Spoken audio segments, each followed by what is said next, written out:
Can people of opposite gender be friends? As far as having friends of the opposite gender is concerned, what do you mean by the word friend is important. Your focus will go away from education, you will start thinking other things, as though your brother, sister for namesake, but then love affair starts and you deviate from the Sharia and you start doing un-Islamic things. Before talking about the hijab of the female, the woman in the Quran, Allah talks about the hijab of the men. Even with your cousin, you have to maintain your full hijab. How many Muslims do you find today in the world when they speak to a namaram lady that they lower their gaze? Very few. In the Western country, hardly.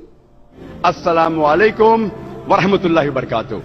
I have recently got admission at the university, and as it's a co-educational system, I have developed relationships and started talking with some of my female classmates through WhatsApp and Messenger. Even though we consider each other as brother and sister relationship, but I found that this is leading me astray from the straight path. Like I cannot pray at times right now, and I cannot concentrate in my salah and many more things.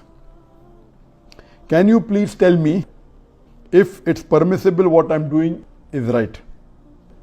And if it's not permissible, please give me an advice how can I get myself out of this situation. It's not only me who is going through these situations, but there are many Muslims whose fate is same as mine. Can people of opposite gender be friends?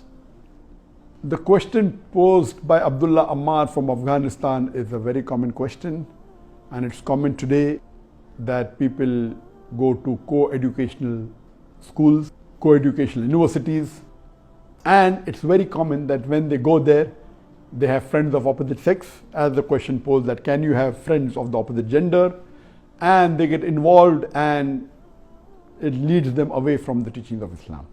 As far as having friends of the opposite gender is concerned, what do you mean by the word friend is important. If you're talking about acquaintances, having of opposite gender, no problem having acquaintances as long as you do not break any of the teachings of the Quran and Sahih Hadith. As long as you do not break any of the ruling of the Sharia, you can have acquaintances of opposite sex. And we'll come to it, inshallah, shortly. Regarding saying that I consider them to be my sister and brother, you have to understand what do you mean by brother and sister. If you're talking about brother and sister in humanity, no problem. If you're talking about brother and sister in faith, no problem. But this brother and sister is not the same as brother and sister of blood. This is totally nonsense. You know, like we have in India, a girl ties a rakhi to the boy. She is my rakhi sister. There's no rakhi sister in Islam. Sister in humanity, okay, like I say, sister asked a good question. Sister in faith, no problem. But all these sisters of humanity and faith, you have to do full and total hijab with them. Only with your blood sister, where your parents are common, whether both parents or one parent, then the hijab is relaxed. Even with your cousin, you have to maintain your full hijab. The problem is that we see in the Western countries, it's very common that there's intermingling of sexes.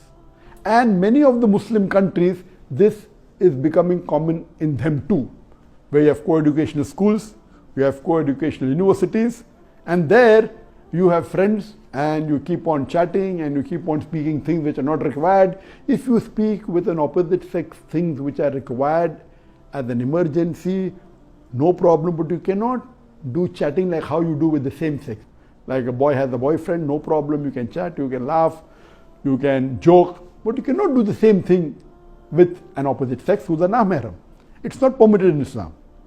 What we find, and it's very clearly mentioned, as far as the hijab is concerned, before talking about the hijab for the woman, hijab for the woman is given in the Quran that a Muslimah should be properly covered, and I discussed that in my previous session, then also in my lectures, that complete body should be covered. The only part can be seen are the face and the hands up for the wrist, etc. But this is only the hijab of the clothes.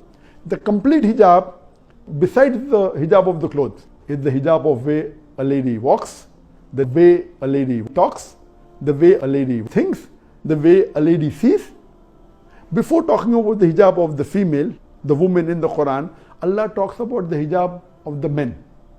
In Surah Nur, chapter number 24, verse number 30, where Allah subhanahu wa ta'ala says, say to the believing man that he should lower his gaze and guard his modesty.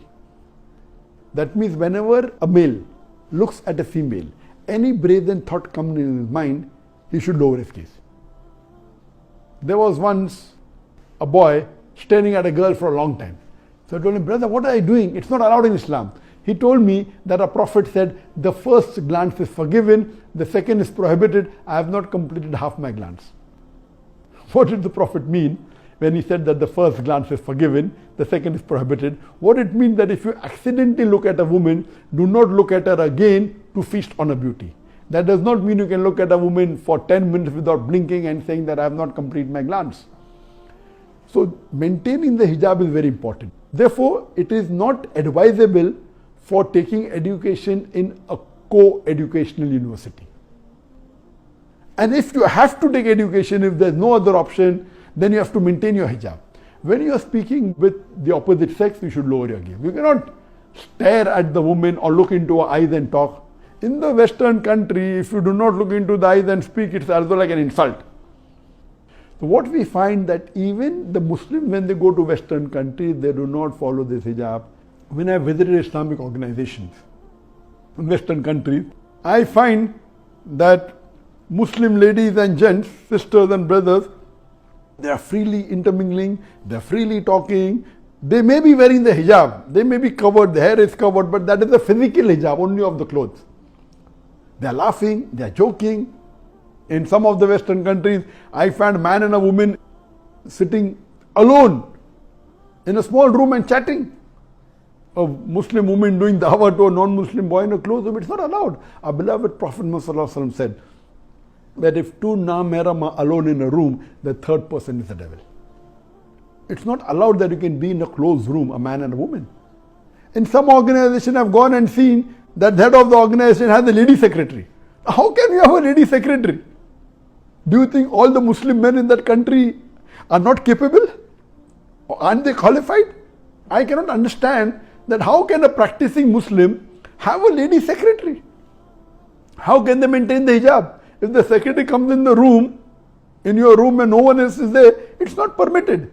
It is very common. Unfortunate. They are preaching Islam and they are not practicing Islam.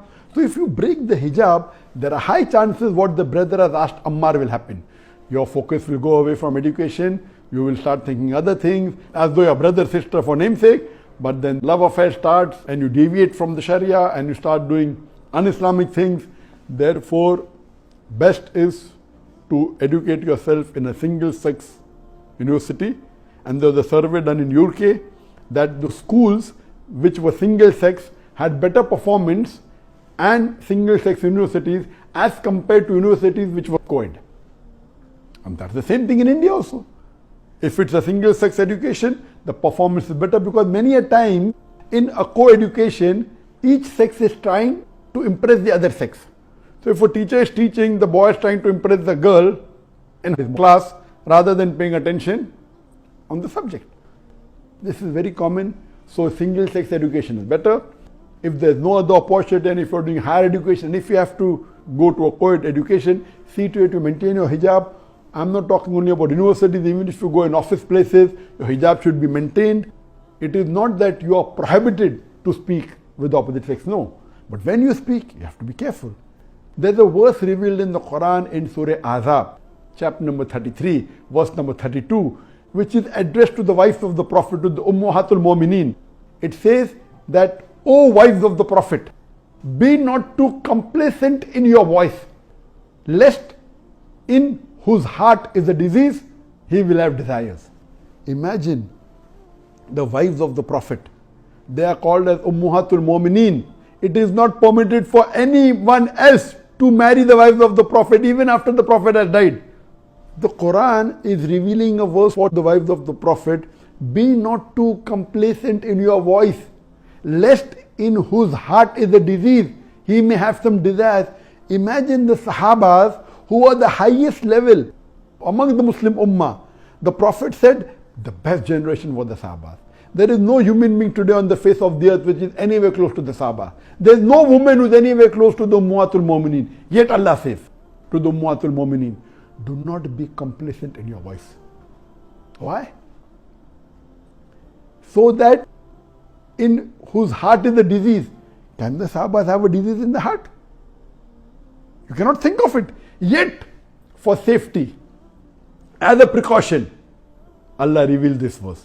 And today we find the women in the offices, in Muslim organizations, in Muslim companies, they are talking to each other, they are laughing, leave aside complacent, they are joking.